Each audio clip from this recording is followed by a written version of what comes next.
నమస్తే everyone, welcome to our reference YouTube channel. ఈ రోజు మనం మాట్లాడుకోబోయే ఎపిసోడ్ అండ్ టాపిక్ వచ్చేసి step by step process for masters in Australia. అంటే ఒక ఆస్ట్రేలియన్ స్టూడెంట్ వీసా అప్లై చేసుకోవడానికి స్టెప్ బై స్టెప్ ప్రాసెస్ గురించి మనం మాట్లాడుకుందాం ఈ ఎపిసోడ్లో. Let's go to the first slide. So step 0, prerequisites. అంటే ప్రీ రిక్వెజిట్స్ అంటే నథింగ్ బట్ లైక్ ఇప్పుడు ఇంటర్ చేయాలంటే 10th అయిపోవాలి, బీటెక్ చేయాలంటే ఇంటర్ అయిపోవాలి, మాస్టర్స్ చేయాలంటే బీటెక్ అయిపోవాలి. సో లైక్ దట్ ఏంటంటే, సో మాస్టర్స్ అప్లై చేద్దాం అనుకుంటున్నాము లేకపోతే ఆలోచిస్తున్నాం అని అంటే కంప్లీట్ చేయాల్సిన స్టెప్స్ ఏంటంటే obtain passport. So mostly passport ఏంటంటే మనం బీటెక్ అయిపోయేంత వరకు మనం దాని గురించి ఆలోచించాము. సో మాస్టర్స్ అప్లై చేద్దాం అనుకునే వాళ్ళు ఖచ్చితంగా ఏంటంటే 1-2 years ముందే అప్లై చేసుకోవచ్చు అనమాట. So apply passport and get a passport. And ఆస్ట్రేలియాలో మాస్టర్స్ చేయాలంటే IELTS or PTEs course mandatory, compulsory అనమాట, ఇంగ్లీష్ ఎగ్జామ్. సో పీటీ రాయొచ్చు, ఐఎల్స్ రాయొచ్చు. సో ఖచ్చితంగా స్కోర్ ఉండాలి. మనం మాట్లాడుకుందాం. అండ్ అప్లై చేద్దామనంటే ఏంది, మోస్ట్లీ నువ్వు ఫైనల్ ఇయర్ ఫైనల్ సెమిస్టర్లో అయినా ఉండాలి బీటెక్లో ఆర్ డిగ్రీలో, ఆర్ ఆల్రెడీ గ్రాడ్యుయేట్ అయిపోయి ఉండాలి. అంటే డిగ్రీ అయిపోయి ఆర్ బీటెక్ అయిపోయి ఉండాలన్నమాట మాస్టర్స్ అప్లై చేయాలంటే. సో అప్లై చేయాలంటే మళ్ళీ మనకి ఎడ్యుకేషనల్ కన్సల్టెంట్ కావాలి కదా. అంటే ఓన్గా అప్లై చేసుకునే వాళ్ళ గురించి నేను మాట్లాడట్లేదు, బట్ హెల్ప్ తీసుకొని ఖచ్చితంగా అప్లై చేయాలని అంటే the whole process it is totally new to us కాబట్టి మనం ఒక కన్సల్టెంట్ అవసరం ఉంటుంది కాబట్టి, so find an educational consultant. మనం లాస్ట్ వీడియోలో మాట్లాడుకున్నట్టు ఐడిపి వాళ్ళు ఏంటంటే they specifically process student visas applications to Australia అనమాట. They have connections with Australian universities and they don't charge any money. If you are interested talk to them. And less than 5 backlogs depends upon university. So masters చేయడానికి ఏంటంటే eligibility క్రైటీరియాలో ఏంటంటే బీటెక్లో 60-70%, above 65% ఉండాలని అంటారు. And less than 5 backlogs అంటే backlogs మనం బీటెక్లో అందరం రాసి ఉంటాం కాబట్టి 5 backlogs, దానికంటే తక్కువ బ్యాక్లాగ్స్ ఉంటే easy to get an admission. But it's depends upon university. So just a suggestion, check with your consultant. Let's go to the next slide. Step 1. So step 1 ఏంటిది, మనం మాస్టర్స్ అప్లై చేయాలి, student వీసాకి apply చేయాలని అంటే step 1 వచ్చేసి research and shortlisting. So identify your area of interest. అంటే నువ్వు masters చేద్దాం అనుకుంటున్నావు కాబట్టి ఏ కోర్స్ చేద్దాం అనుకుంటున్నావు, అంటే నీ కోర్స్ ఏంది, నీ ఇంట్రెస్ట్ ఏంది, అంటే ఫ్యూచర్లో అంటే దీనిపైన డిపెండ్ అయి ఉంటుంది కాబట్టి నీ future. So identify your area of interest. IT చదవాలనుకుంటున్నావా, లేకపోతే ఇంజనీరింగ్ ఇంజనీరింగ్ చదవాలనుకుంటున్నావా, లేకపోతే బిజినెస్ చదవాలనుకుంటున్నావు, బిజినెస్ కోర్సెస్ చదవాలనుకుంటున్నావు అని చూస్ చేసుకో. And explore top universities, group of 8 offering that course in Australia.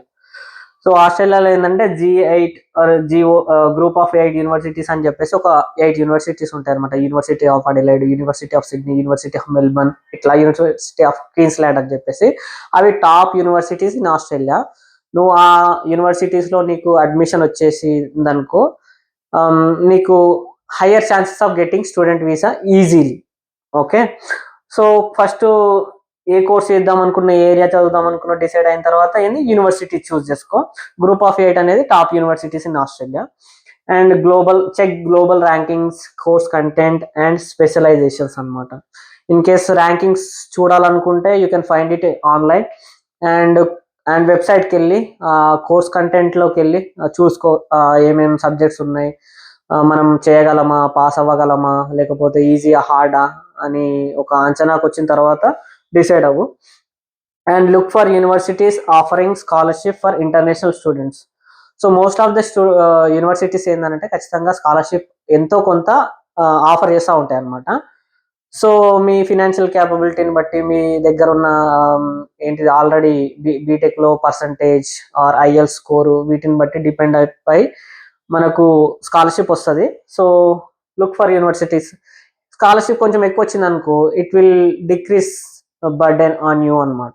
So try to find a universities giving you some scholarship.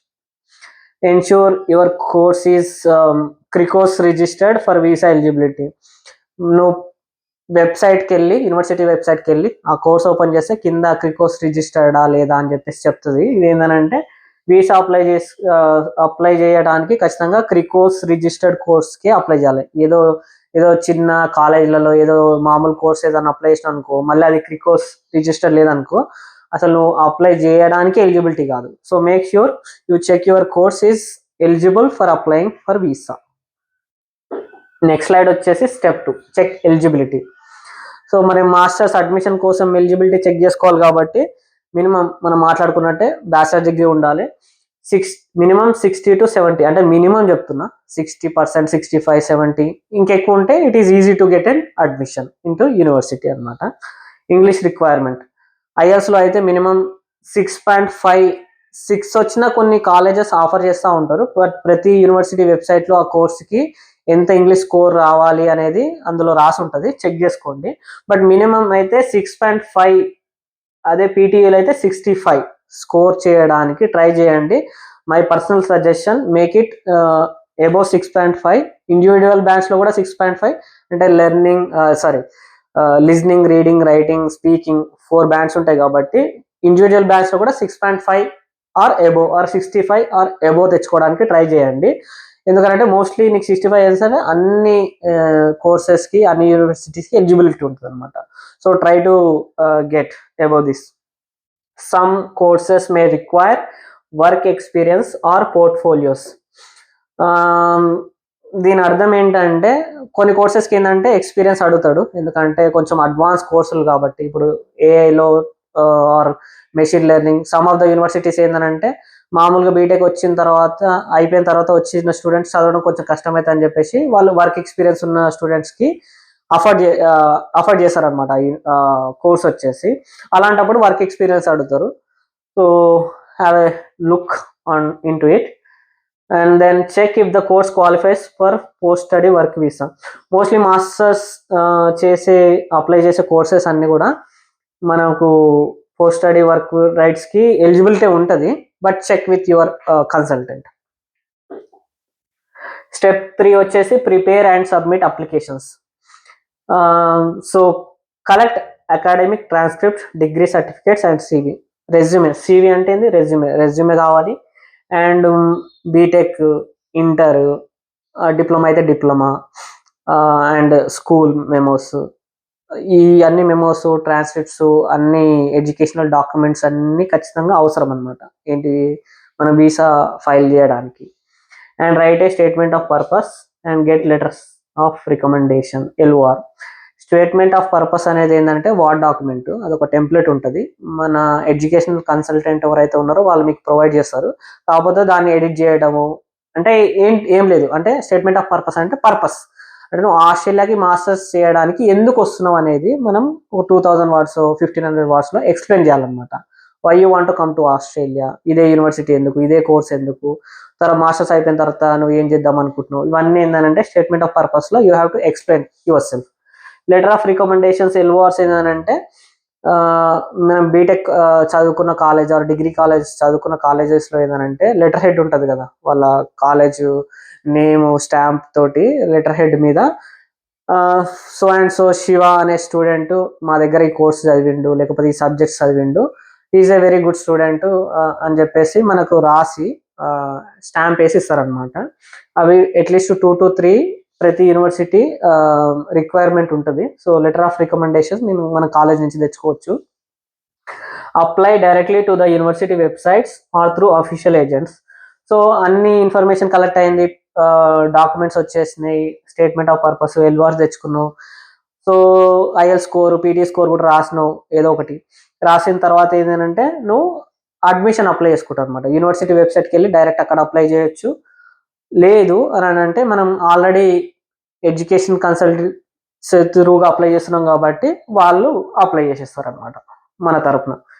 So apply 3 to 5 universities to keep options open.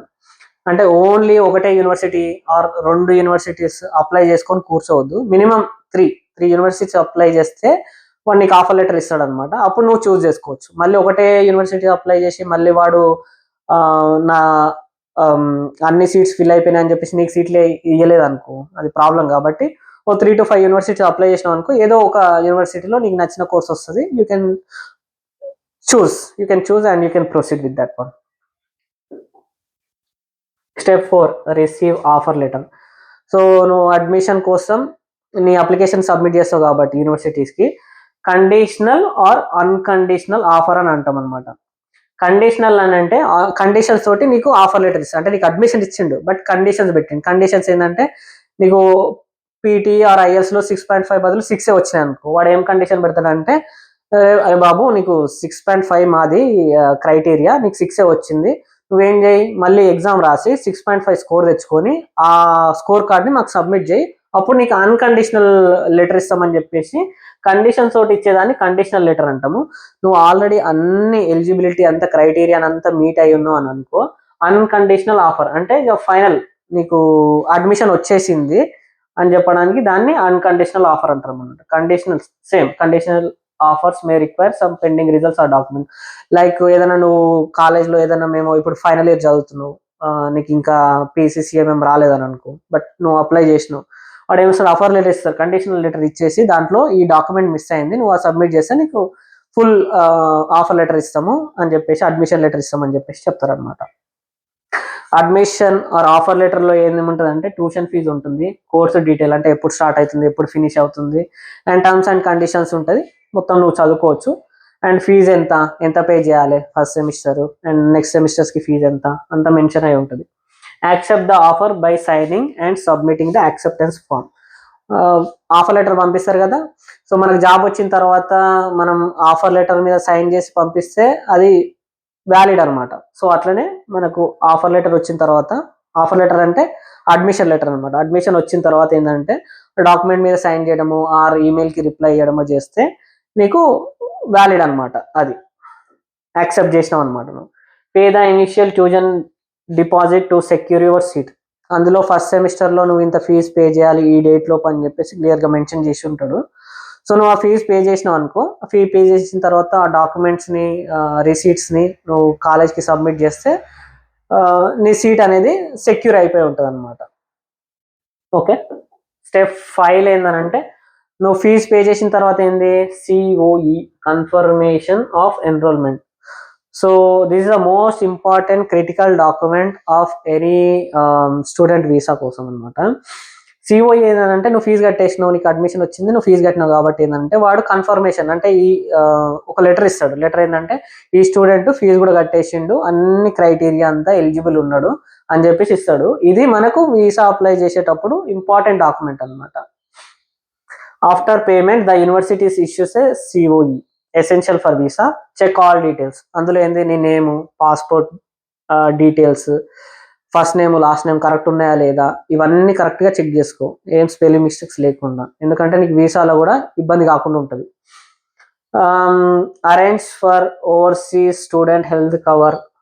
So Bupa or NIB ఈ రెండు ఉంటాయి health insurance providers ఆస్ట్రేలియాకి. I prefer Bupa ఏంటంటే చాలా హాస్పిటల్స్లో provision ఉంటుంది కాబట్టి నీకు అన్ని హాస్పిటల్లో కవర్ అవుతుంది అనమాట బూపా అయితే. సో OSS తీసుకోవాలి. Finalise any pending financial or document requirements. ఇంకేమైనా డాక్యుమెంట్స్ ఏమైనా అవసరం ఉన్నాయి, ఫినాన్షియల్స్, ITRs అవన్నీ చూసుకో. And COE is needed for the next step visa application. That is what we discussed. Next slide వచ్చేసి అప్లై ఫర్ స్టూడెంట్ వీసా. మళ్ళీ మనకు IT returns కావాలి ఏంటంటే స్టూడెంట్ వీసా అప్లై చేయడానికి. సో అది మీ కన్సల్టెంట్ చెప్తాడు అనమాట, ఎందుకంటే ఫినాన్షియల్ కూడా చూపెట్టాలి కదా, bank loan, bank details, financial అని అంటే ఇవన్నీ వచ్చేస్తాయి అనమాట. So apply online through the Australian immigration website. Australian immigration website Australian immigration website అని కొడితే నీకు వచ్చేస్తుంది. అందులో స్టూడెంట్ వీసాకి వెళ్ళి స్టార్ట్ అయిన అప్లికేషన్ లాడ్జ్ చేస్తే సరిపోతుంది, బట్ కన్సల్టెంట్ అప్లై చేస్తాడు, do not worry about that one.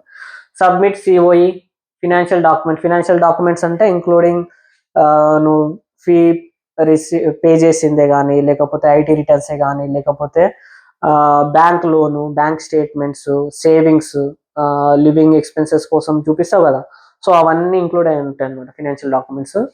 GT statement అంటే మళ్ళీ నువ్వు ఒక జెన్యూన్ స్టేట్మెంట్ ఒకటి రాయాలి. So and then health insurance ఉండాలి. అండ్ ఇంకేమైనా documents like Aadhaar card, or any residency certificate or anything which is required, అది మనకు కన్సల్టెంట్ వాడు చెప్తాడు. సో దాన్ని బట్టి show proof of funds, tuition plus living expenses, మనం అది చూపించాలి అకౌంట్లో, బ్యాంక్ లోన్ డీటెయిల్స్, ట్రాన్సాక్షన్స్ అవన్నీ.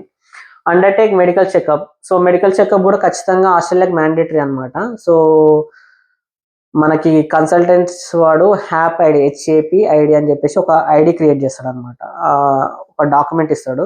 దాంతోపాటు నీ దగ్గర ఉన్న పాస్పోర్ట్ తీసుకొని హాస్పిటల్లో, ఓన్లీ ఫ్యూ హాస్పిటల్స్ ఉంటాయి అన్నమాట, నువ్వు దాంట్లో అపాయింట్మెంట్ బుక్ చేసుకొని నువ్వు మెడికల్ చెకప్ అంటే నిన్ను బాడీని మొత్తం చెకప్ చేసేసి వాళ్ళ రిపోర్ట్ని ఏంటంటే నీకు ఇవ్వడు, కన్సల్టెన్సీ వాడికి ఇవ్వడు, డైరెక్ట్ ఏంటంటే హ్యాప్ ఐడి, హెచ్ఏపి ఐడి అని చెప్పేసి ఆ డాక్యుమెంట్లో ఒక ఐడి ఉంటుంది. ఆ ఐడి నీ వీసా అప్లికేషన్కి మ్యాచ్ అయి ఉంటుంది అనమాట, నీ పాస్పోర్ట్కి. సో తను రిపోర్ట్ సబ్మిట్ చేస్తే అది డైరెక్ట్ ఇమిగ్రేషన్ వెబ్సైట్కి వెళ్ళిపోతుంది. ఓకే, సో మెడికల్ చెకప్స్ అనేది ఖచ్చితంగా mandatory. Biometrics it is not mandatory, but in case అవసరం అని అనిపిస్తే వాళ్ళు అడుగుతారు. సో యా, అండ్ ఎట్లా ఇవ్వాలనేది వాళ్ళు డీటెయిల్స్ మెన్షన్ చేస్తాడు. వీసా ప్రాసెసింగ్ టైం వచ్చేసి స్టూడెంట్ వీసాకి సమ్ టైమ్స్ ఏంది, నీ ప్రొఫైల్ అంతా పక్కా ఉంది, నీ డీటెయిల్స్ అన్ని జెన్యూన్ ఉన్నాయి, బ్యాంక్ ఉంది, అదే బ్యాంక్లో స్టేట్మెంట్స్, లోన్స్ ఎవ్రీథింగ్ క్లియర్ ఉందనుకో 1 అవర్లో రావచ్చు, 1 డేలో రావచ్చు, సమ్ టైమ్ 1 వీక్లో రావచ్చు, 2 వీక్స్లో రావచ్చు, 3 వీక్స్ రావచ్చు. బట్ మోస్ట్లీ ఏంటంటే నీ డాక్యుమెంట్స్ అన్ని పక్కా ఉండి, నీ ఎడ్యుకేషన్, నీ బ్యాక్గ్రౌండ్ ఎవ్రీథింగ్ క్లియర్ ఉందనుకో ఖచ్చితంగా వీసా వచ్చే అవకాశాలు ఖచ్చితంగా ఉంటాయి అన్నమాట. బట్ ప్రాసెసింగ్ టైం వచ్చేసి 1 to 3 వీక్స్, సమ్ టైమ్స్ 1 డేలో కూడా వస్తాయి అన్నమాట కొందరికి. Step 7, pre departure and arrival. So pre departure అంటే నీకు ఇన్ కేస్ స్టూడెంట్ వీసా వచ్చిన తర్వాత congratulations if you get student visa. So student visa వచ్చింది తర్వాత ఏంది, నెక్స్ట్ స్టెప్ ఏంటంటే book flights and plan travel to Australia. అంటే మనకు ఓరియంటేషన్ డే అందులో మెన్షన్ చేసి ఉంటాడు ఆఫర్ లెటర్లో, దానికంటే ముందు రావడానికి ట్రై చేయండి. బికాజ్ ఏంటంటే నీకు ఓరియంటేషన్ డే రోజు ఏంటంటే నీకు కాలేజ్ క్యాంపస్, స్టూడెంట్ బ్రీఫింగ్ ఉంటుంది, అండ్ మీ కోర్స్ వాళ్ళందరినీ ఒక సెమినార్ రూమ్లోకి తీసుకెళ్ళి కోర్స్ గురించి కూడా ఎక్స్ప్లెయిన్ చేస్తారు, ఏమైనా హెల్ప్ ఉంటే చేస్తారనమాట. సో ఓరియంటేషన్ ముందు వచ్చేసి ఓరియంటేషన్కి అటెండ్ అయితే it's good for you. Okay, flight book చేసుకోండి, అవైలబుల్ ఫ్లైట్స్ ఎంత త్వరగా ప్లాన్ చేసుకొని బుక్ చేసుకుంటే అంత తక్కువ పడుతుంది అనమాట నీకు కాస్ట్ ఫ్లైట్కి. Arrange temporary or permanent accommodation. So మనకు ఉండడానికి అకామిడేషన్ కావాలి కాబట్టి ఆల్రెడీ టెంపరీ అయితే టెంపరీ అట్లీస్ట్, అంటే నువ్వు ఫస్ట్ వచ్చి కొంచెం సెటిల్ కావడానికి 1 month, 1 week, 2 weeks కైనా, లేకపోతే పర్మనెంట్గా అకామిడేషన్ దొరికిన వారి దగ్గర అయినా సరే, ఫ్రెండ్స్ సీనియర్ దగ్గర ఉన్నా కానీ అరేంజ్ చేసుకో. And attend university orientation and international student briefing మనం మాట్లాడుకున్నాం. And open and Australian bank account and get a local SIM card. వచ్చిన తర్వాత ఆబ్వియస్లీ చేయాల్సిన పనులేంది, ట్రాన్స్పోర్ట్ కార్డ్ తీసుకోవడం, లేకపోతే బ్యాంక్ అకౌంట్ అప్లై చేయడం, అండ్ సిమ్ కార్డ్ తీసుకోవడం, అండ్ టీఎఫ్ఎన్ ట్యాక్స్ ఫైల్ నెంబర్ అని చెప్పేసి మన పాన్ కార్డ్ ఎట్లా ఇండియాలో అట్లా టీఎఫ్ఎన్ అనేది ఆస్ట్రేలియాలో మనం అది అప్లై చేసుకోవడం, ఇవన్నీ చేయాలి. Learn about public transport, part time jobs and local loss. Okay, next slide. Yeah, that's everything for today. Thanks for watching. మీకు అందరికీ వీడియోలో అంతా ఎక్స్ప్లెయిన్ చేసినా అని నేను అనుకుంటున్నా. But if you have any questions, మీకు ఏమైనా క్వశ్చన్స్ ఉన్నా, కన్సర్న్స్ ఉన్నా, డౌట్స్ ఉన్నా, మీరు ఏంటంటే కామెంట్లో యాడ్ చేయండి. నాకు వీలైనప్పుడు ఖచ్చితంగా రిప్లై ఇవ్వడానికి, ఆన్సర్ చేయడానికి నేను ట్రై చేస్తాను. ఓకే, ఈ వీడియో మీకు నచ్చినట్టయితే లైక్ చేయండి, ఆర్ లైక్ మీ ఫ్రెండ్స్కి ఎవరికైనా యూజ్ అవుతుందంటే షేర్ చేయండి, అండ్ రెఫరెన్స్ యూట్యూబ్ ఛానల్ని సబ్స్క్రైబ్ చేసుకోండి. అండ్ నెక్స్ట్ వీడియోలో ఇంకో టాపిక్ తోటి ఇంకా క్లియర్గా ఎక్స్ప్లెయిన్ చేయడానికి ట్రై చేస్తాను. Thank you so much, and thanks everyone, bye.